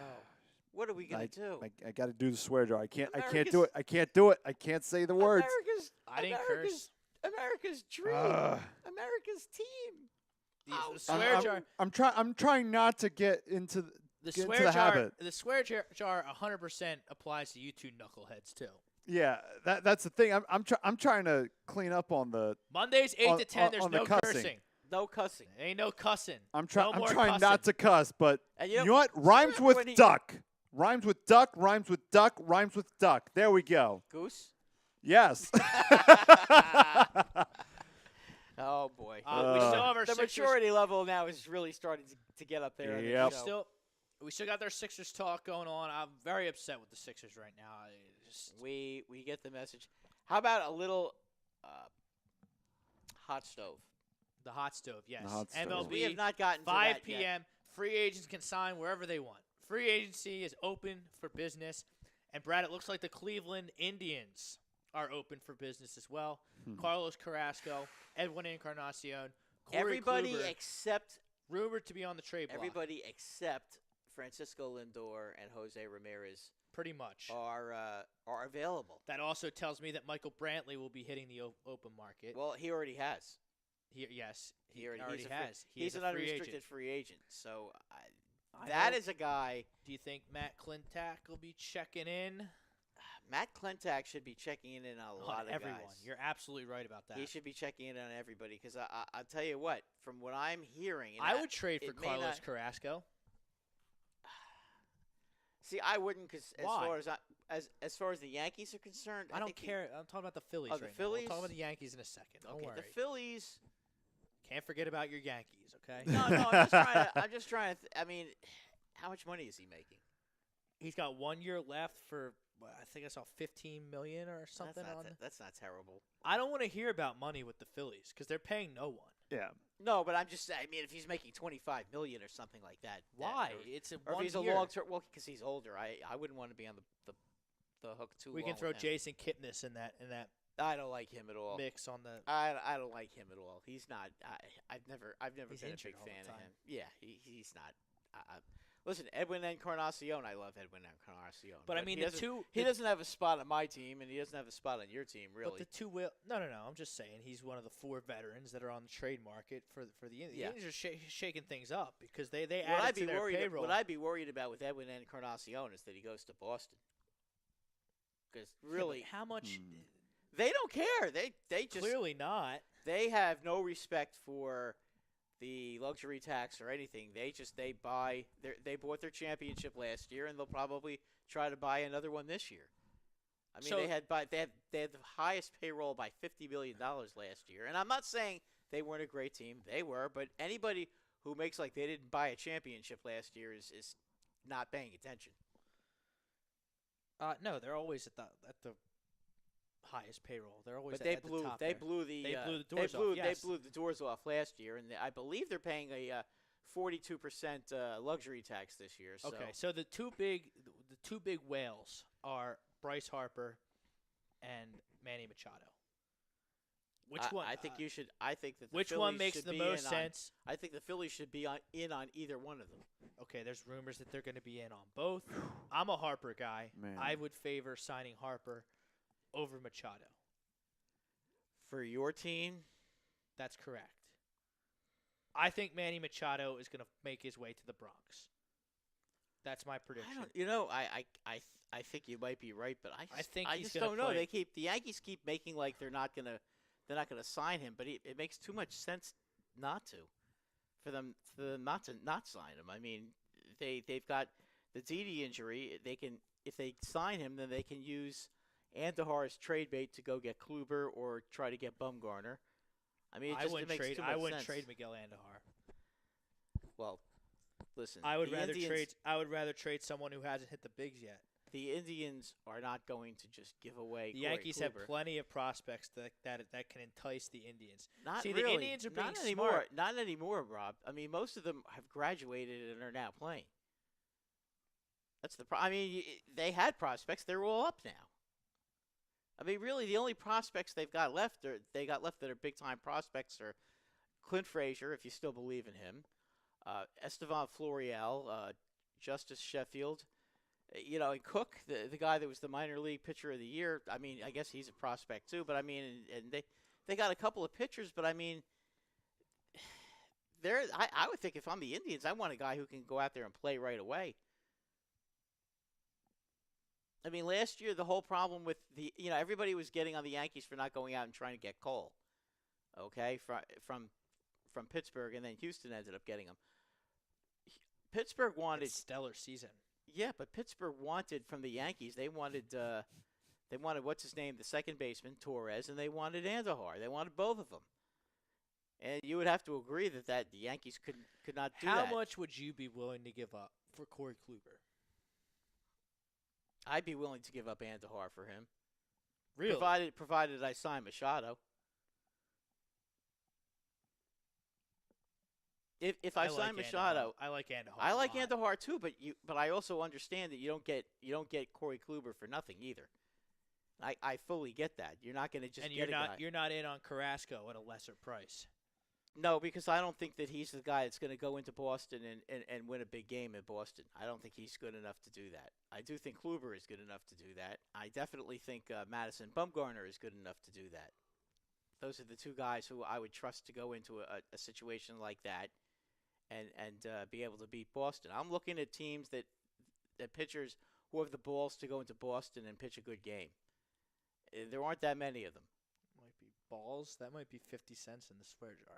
Oh, that's not a curse. Come on now. Okay. Frank, you're the But ref. anyway, half price, 2 quarters. Ooh. Oh, boy. But anyway, The some of the some of the lesser heralded free agents that, there's other guys out there besides Manny Machado Oh yeah, and Bryce Harper. Dallas Keuchel, Um, Corbin yeah, Patrick Corbin is a guy that had a career year. he is going to get paid by somebody. I think he I should stay in the National League. I predict the Yankees will be in on him. I believe the Phillies. This is just a dream fit for the Phillies. Oh yeah. I agree. They A need lefty, and they need a lefty. strikeout guy. They Exactly. haven't had a solid lefty since they traded Cole Hamels. I think Patrick Corbin to the Phillies makes a whole lot of sense. I do too. And I We honestly, got to write the check. I don't think. Hey, if you have to overspend for Patrick Corbin, I'm fine with it. I don't think he's a good fit in the American League. I'd be nervous about him in the American League. But you keep him in the National League. If you're telling me the National League for the Phillies, yeah, I think he'd be great for the Phillies. Another guy, or another two guys. I want the Phillies starting outfield next year to be Harper in right, Quinn in center, and then either A.J. Pollock or Michael Brantley in left, with Hoskins moving back to first base. Both Brantley and Pollock are currently free agents. Yeah, and they're not gonna. Well, I'm breaking out. you know what? breaking out the Brantley, Benjamins. Brad. Brantley's a good player. I mean, He's Brantley's 32. he- Pollock's 31. I think I would favor Pollock over Brantley slightly because Pollock's won a Gold Glove before, and the Phillies could not defend worth a lick last season. Just giving teams 4 or 5 outs. Has Pollock ever hit 300 though? Pollock's a good hit. He does a lot. He does a lot for you. Yeah, I mean, I just Brantley hit 300. He's a real good hitter. I mean, he's one of these guys that can hit the ball all over the place, and he's a contact hitter. He doesn't strike out a lot. I mean, honestly, I would like to see Brantley on the Yankees. I think he would be a perfect fit in left field. 257 average last season for Pollock, 21 home runs, 65 RBIs, 13 stolen bases. How many games did he miss? Let me see. Where does it say how many games he had? He played 113 games. So he missed a lot of He misses a lot of time. He missed a Brantley. Well, Brantley does that too. Brantley's got the same issue. Well, the last year he played most of the season. 21 home runs in 113 games is pretty, and 60 RBIs is pretty daggone good though. He's great, and then he can hit potentially leadoff. What about Brantley? I know So Brantley Brantley- hit 300 last year, Brantley was a beast last year. and he doesn't strike out all that often either. Brantley, he had 309 with 17 bombs, 76 runs batted in with 12 steals, a 364 OBP. So Brantley's the better player. Brantley's a better hitter. That's what I need, though, offense. Well, I think Michael Brantley played 143 games last year. Yeah, Brantley is a real good hitter. Michael Brantley only struck out 60 times last year. I know he's the guy is very hard to strike out. And I He's guarantee you the 31 games. He's 31 years old. I would guarantee you the games he sat out were all against real tough lefties. Because I know So- he's not. I know he has trouble Well, against he has lefties. He has his injury problems. Yes, as he well. does. But he also has trouble with lefties too. That's always been a bugaboo with him. But He's a good hitter though. I'm Harper. I guess I'm Brantley with the statistics I just looked up. But if you want to spend a little less and still get an upgrade in left field, I'm fine with Pollock. Yeah. Either way, I want a whole new outfield next season and Reese Hoskins back at first. I'm done with Hoskins in left. He can't play left. Exactly. The only reason they're getting away with it now is because he's 24, 25 what are you years gonna old, do with whatever he is. what are you gonna do with Santana? I'm going to put him in a spaceship and send him to Mars. I can't stand Try to Carlos take Santana. try to Put get him on try- Mercury and Are they you gonna have try to put the get? Are you Mets gonna there. try to trade him to another team who has There's who has rumors a that bad contract? there's rumors that they're going to try and trade him. I don't see how anyone in their right mind would take Carlos Santana off. Oh, your I know a hands. team that would, but you'd have to take Jacoby Ellsbury. What? The Yankees? Yeah. Send him. I'll tell you what. I'll give you Herrera and Carlos Santana for Jacoby Ellsbury. Oh, I think the Yankees would probably do that in a heartbeat. Because I want Herrera out of town. I Mhm. want Roman Quinn. Yeah. I want Roman Quinn in center field. I want Roman Quinn batting. You could do Batting better. leadoff. You could do better sending Herrera to an American League team. Well, that brings me to my other point. Like a team like Minnesota or Kansas City, like to a mediocre team. Well, What about a guy like Sonny Gray in the National League? Where did he end up? Is he still on your Yankees? He's still on the Yankees, but from what I'm hearing, Milwaukee is hot after him. All the Midwest small market teams are after him. I would right love now. Sonny Gray. Yeah, I think getting out of New York would be a prime thing for him. I think he's still got some ability, but Bryce Blackwell, Philly's got to get Harper and Manny. I think that's a little unrealistic to get both of them. you're not getting both of them. We got enough money to sign 4 players. Yeah, but you don't have to sign those 2 as part of the 4. Maybe one. Maybe one of them. What if the Phillies traded Odubel Herrera to, a team like the Tigers and got a player like Michael Fulmer back? That could happen. I think the Tigers would think they could do better than Herrera. Well, maybe you Fulmer. dish him a couple prospects too. I need innings and I need pop. I'll be on honest this with team. you. The pitcher that I would want out of Detroit is the left-handed kid, Boyd. They're yeah. not going to trade Boyd. Well, you never know, but he's the one pitcher on Detroit I really like. Fulmer last year was really bad, really bad. So I mean, and you'd be taking a big chance getting him. I don't know if you really want him. I mean, if you're going to trade a guy like Odubel Herrera, I think you could do better than that. Do better than what? Than the Fulmer. Phillies can get. You think the Phillies can get more for Herrera than Fulmer? Yeah. I would take Fulmer and run. Fulmer eats. Fulmer, he's not flashy. He's never going to strike out a lot of guys, but he eats innings, and that's what this guy needs. Because I need to get Corbin and trade for a starter so I can put Velasquez in the bullpen where he belongs. And Bob, also, he was so bad last year. And I had him on my fantasy team, and I could tell you how that's bad he fine. was. Odubel Herrera was terrible too. It's a trash for trash trade. Okay. Here are his numbers. Here's the guy that you're considering adding to your team. And Yeah, but keep in mind that he is in a. I want Herrera out of town. I've defended him too long. This Brad. is a pitcher's I can't ballpark. do it with Odubel Herrera Okay, anymore. but this is and if Michael Fulmer's the best guy I can get for him, I think that's a but realistic Rob, trade he pitched in a that the pitcher's. Phillies can make. He pitched in a pitcher's ballpark. Okay, he was 3-12 with a 4.69 ERA and 132 innings, a 1.31 WHIP, and only 110 strikeouts. I mean, I knew he was bad last year. I didn't really realize he was that bad. That's bad. That is about as bad as it gets. That's like Sonny Gray bad. I need a starter. I need to sign Patrick Corbin, and I need to trade for a starter or sign another starter cheap.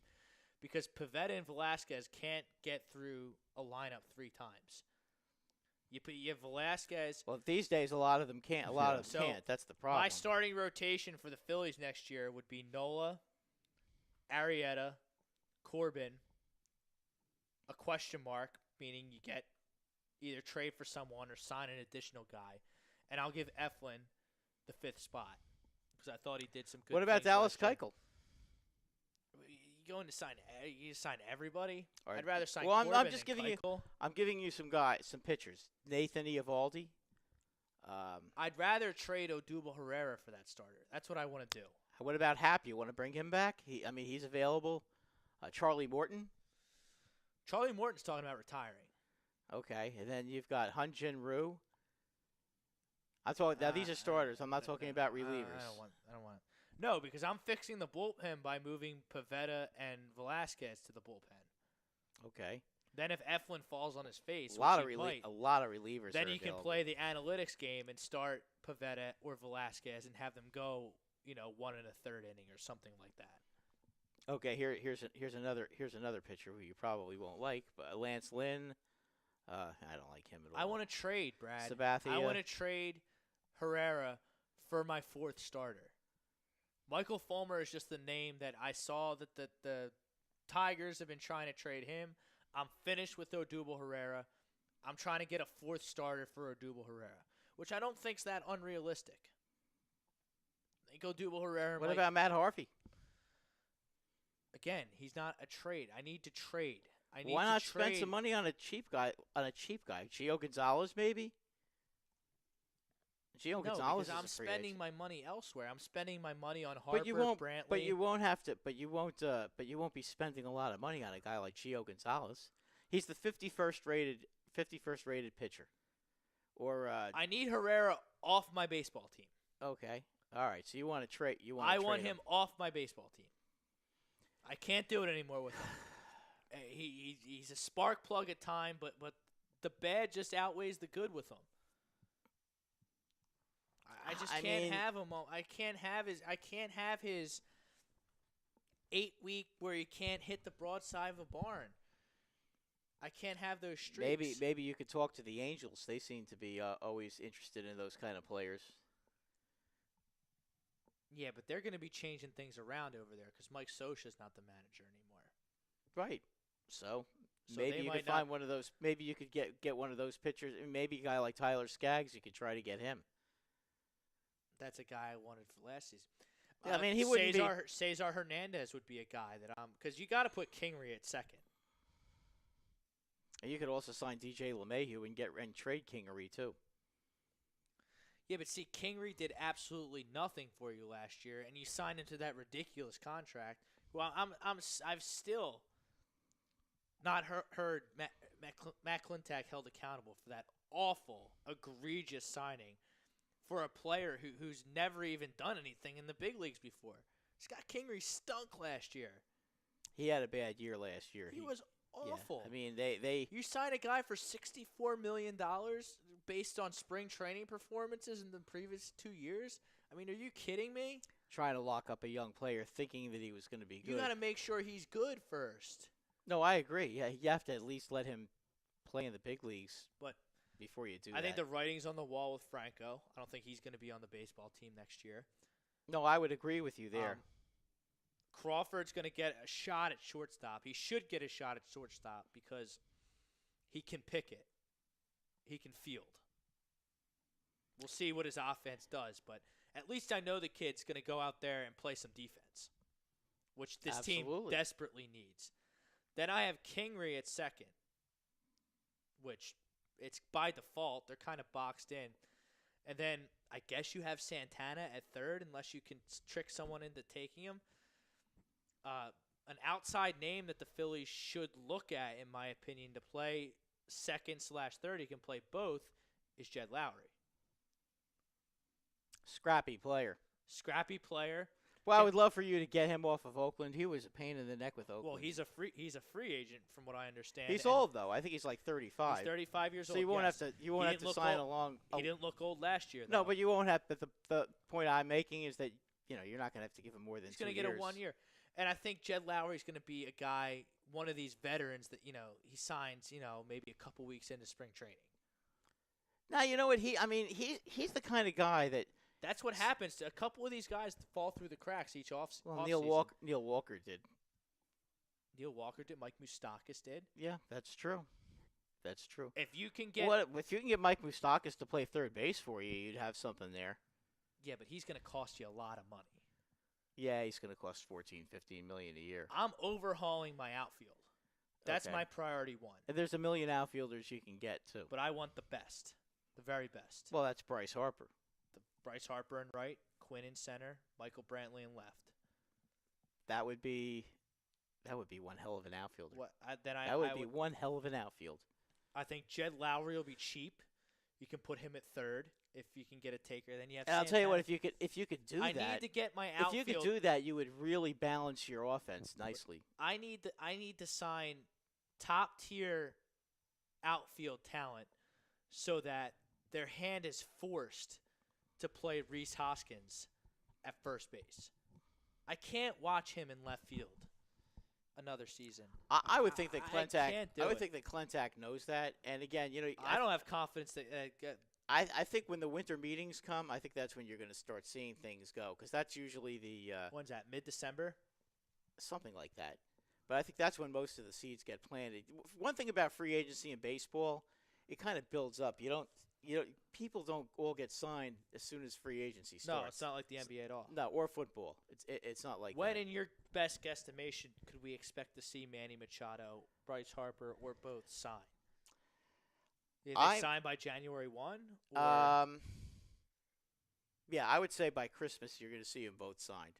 I don't think you're going to see much movement at all until those two guys are signed. Once those two guys are off the market, then you're going to start seeing the other guys come because the market has to be created, and those two will create the market. As far as position players, as far as pitchers, I would think that probably Keuchel will set the market, right? Over Corbin? Oh, I think Corbin would be more desirable than Keuchel now. Corbin's a 200 strikeout guy. Yeah. Frank, Corbin or Keuchel to set the market? I think To set the Corbin, market? you're nuts. I think it would be Keuchel. I just think Keuchel's more of a winning pitcher. I think it's Keuchel. Yeah, I think it's got to be Keuchel. I think you guys are nuts. Frank, pull up Keuchel's baseball reference page. Over All there. right. We're gonna compare him. Or Brad, you can I'll do do it. that. Let's see. You got Corbin up. Uh-huh. All right, I'll pull up Keuchel. I mean, I'm looking at Corbin, 246 strikeouts in 200 innings with a 1.05 WHIP with a 3.15 ERA in what's maybe the most hitter-friendly ballpark in the National League. All right, are we going with 2018 or Yeah, I think that's what you have Last to year, ask. yeah. well last year? All right. Last year, so I think you're going to see last So year he had a Patrick better Corbin year. was 11-7 last year. All What right. was Dallas Keuchel? 12 and 11. Okay, I get Keuchel had more wins, but Corbin had less losses. Keuchel Okay. will also play on a better team. Okay. Significantly better. I mean, Significantly better. Okay. Good He's point. 30 yes. years. He's 30 years old. Corbin's 29, so that's Okay, a wash. so that's pretty much. How a many wash. innings did Dallas Keuchel pitch last year? All right. 204.2. Okay, so Corbin's 200 on the bus. So both went 200 innings. All right, that's a wash. draw. 246 strikeouts for Corbin. I don't think Dallas Keuchel had that many. He had No. 153. No, not even close. And a 1.05 WHIP for Corbin. And 1.31 for Keuchel. Yep. So that's significantly Okay, better. now for Major Corbin. League, their lifetime stats. Okay, Keuchel in 192 starts, 76 and 63. Okay, let's go. Let's do. Are you on Baseball Reference? Yeah. Okay, let's go with the 162 game average. Oh, I don't have that. I don't have You that. have that, Frank? I do have a 162 game average. Okay. Yeah, I just have his lifetime stats up. Okay, so Yeah. we have a 162 game average of 12 and 11 with a 3.91 WHIP, 3.91 ERA for Corbin.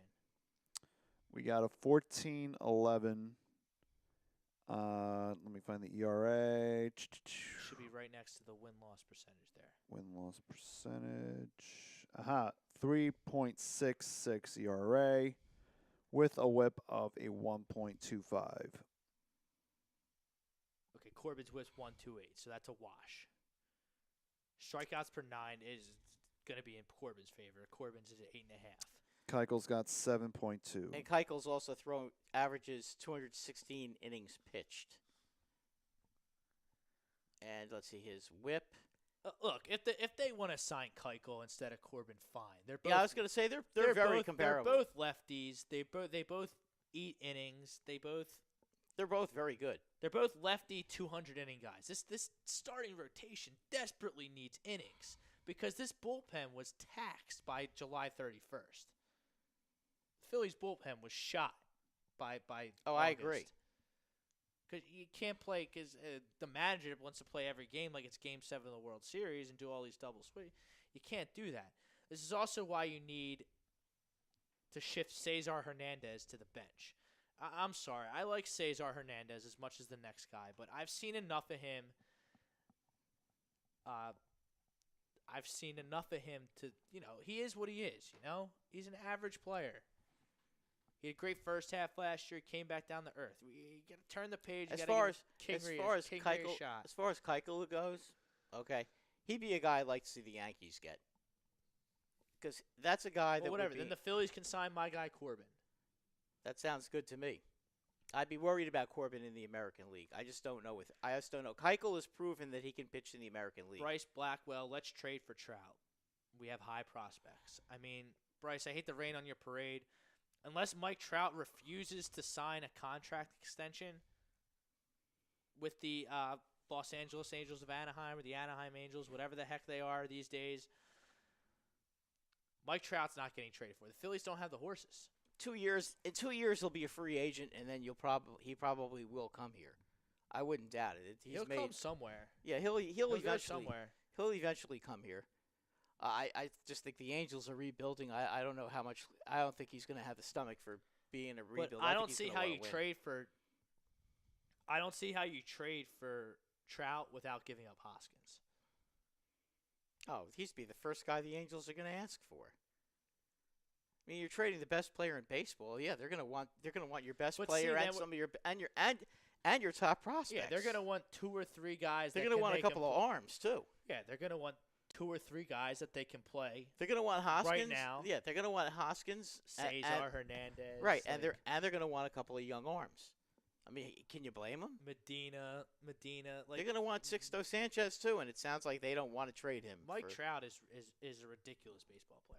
Yeah, he's unbelievable. He's one of the top 2 or top 3 players in the game. It's him and Betts, right? As far as position players go. Right, or Betts and him, but whatever. They could go. Yeah, you can go back and forth on them. They're the 2 best.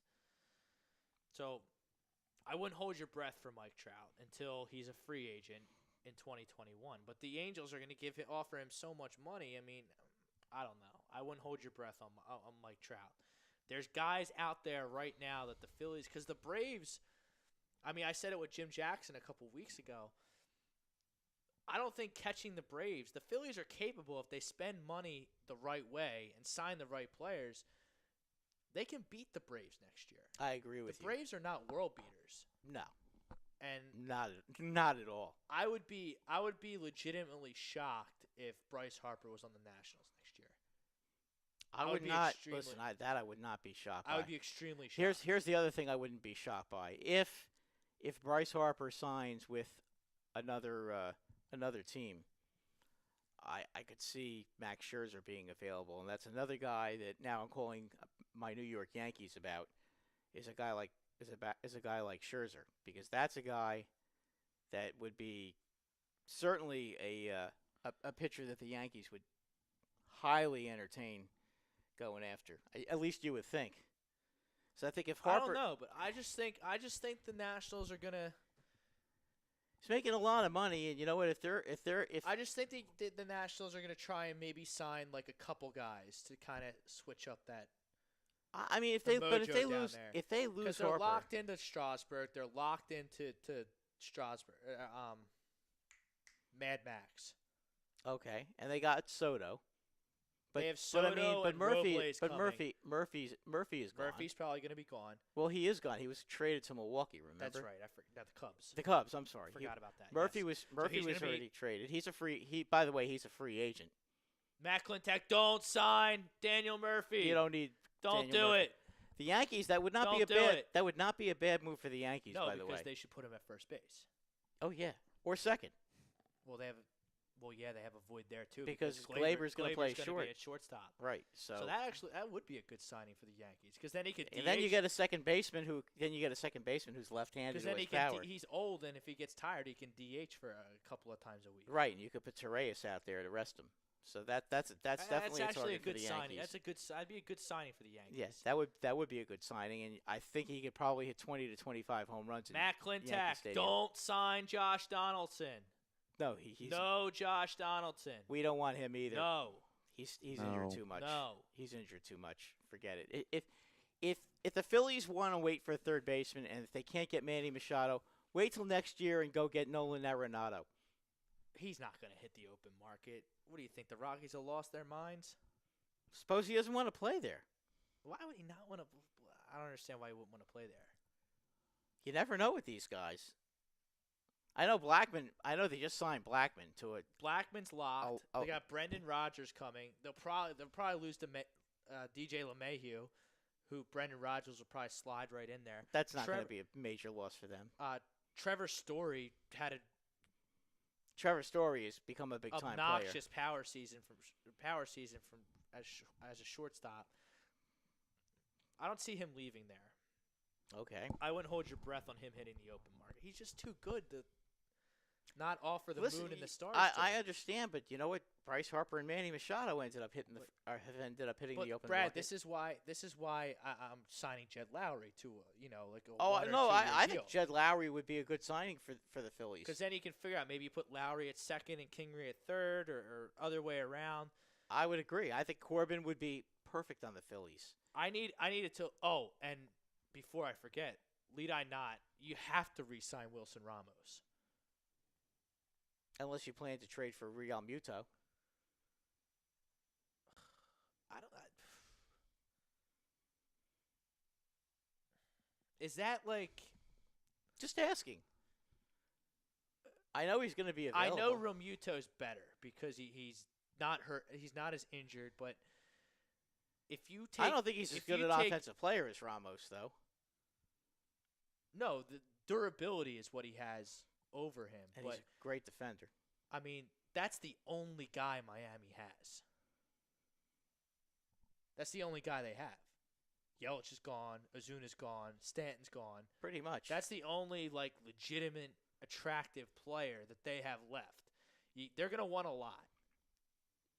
Is that a lot? I mean, are you gonna give up a lot for him when you have Ramos?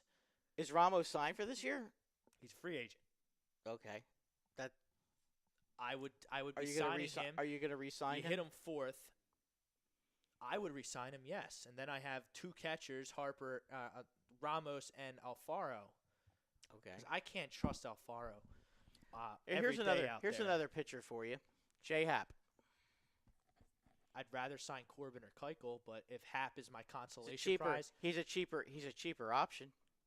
that's true. Knows how to win. Two lefties that are not going to be free agents are Cole Hamels. His option was picked up. He's not going by the Cubs. anywhere. $20 million the Cubs picked up He's not going anywhere. on him. And Kershaw is not going to how get. about Kershaw getting 3 years, $93 million, $31 million a year? My God. You know, I'm almost glad that Kershaw got that the Dodgers picked him up because I was nervous that the Yankees would entertain him, and his back is just such a question mark, and his playoffs are just he's never good in the playoffs, and he's never good in the World Series. He shook some of his demons this postseason though. Yeah, but he still came up woefully short against the Red Sox twice. Yeah, but the Red Sox, they were gonna win. I understand that, but still, I mean, you know, can we pitch more than 4 innings? I mean, well, that's you're part making, of that's you're part making of $30 million. You should be able to pitch more than 4 innings. well, in that's a World not Series doubt. game. That's not Clayton Kershaw's fault that the second and ace gets in trouble in the playoffs. You're yanked. Chris Sale got yanked short a few times too. Chris Sale is fantastic. Chris Sale also has a habit though when he starts getting hit of imploding.